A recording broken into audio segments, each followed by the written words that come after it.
এই অগ্রগামী তারুণ্য, কেমন আছো তোমরা সবাই? আশা করি সবাই ভালো আছো। আজকে আমরা খুবই গুরুত্বপূর্ণ একটা টপিকস করতে যাব। সেটা হলো তিন ভাষা, অর্থাৎ ইংরেজি, আরবি এবং বাংলা। এই তিন ভাষার সাধারণ যে স্ট্রাকচার আছে, সেই স্ট্রাকচার নিয়ে আমরা আলোচনা করব।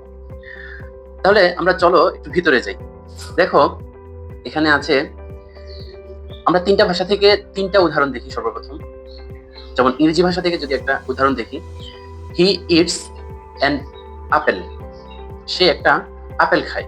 তাহলে এই যে গঠনটা, এই গঠনটা বা এই বাক্যটাকে আমরা 5 প্রকার ইংরেজিতে বাক্য করেছি। তার মধ্যে প্রথম যে প্রকারটা অ্যাসার্টিভ সেন্টেন্স বা এটাকে ডিক্লারেটিভ সেন্টেন্সও বলা হয়, সেই সেন্টেন্সটা হচ্ছে এটা। এটার স্ট্রাকচারটা কি? Subject plus verb plus object. তারপরে আসো আরবি ভাষায় বাক্যটা আমরা দেখি। এখানে আছে আকালাল ওয়ালাদু তুফাহাতান, অর্থাৎ ছেলেটি আপেল খায়।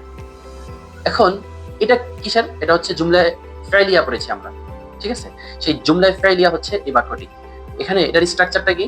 সেটা হলো ফাইল প্লাস ফাইল প্লাস মাফুলে বিহি, ঠিক আছে?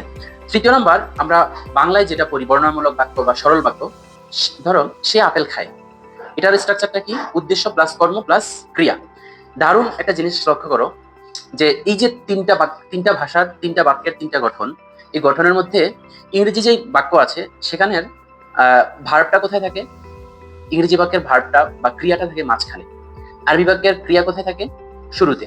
এবং বাংলা বাক্যের ক্রিয়া কোথায় থাকে? একদম শেষে, ঠিক আছে?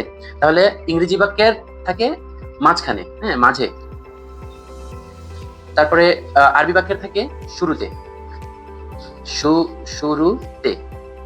আর বাংলা বাক্যের থাকে কোথায়? শেষে, ঠিক আছে?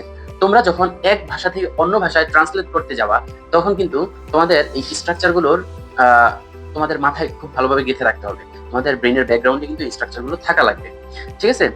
এবং সাবজেক্টটা কোথায় থাকে? দেখো, সাবজেক্টটা থাকে ইংরেজি বাক্যের শুরুতে, তারপর আরবি বাক্যে থাকে মাঝে, এবং হচ্ছে বাংলা বাক্যে থাকে শুরুতে, ঠিক আছে? এবং অবজেক্টটাও তোমরা মিলিয়ে দেখে নাও, হ্যাঁ।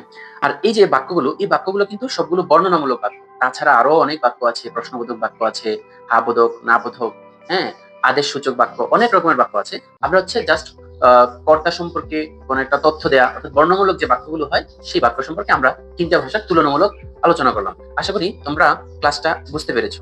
ধন্যবাদ সবাইকে।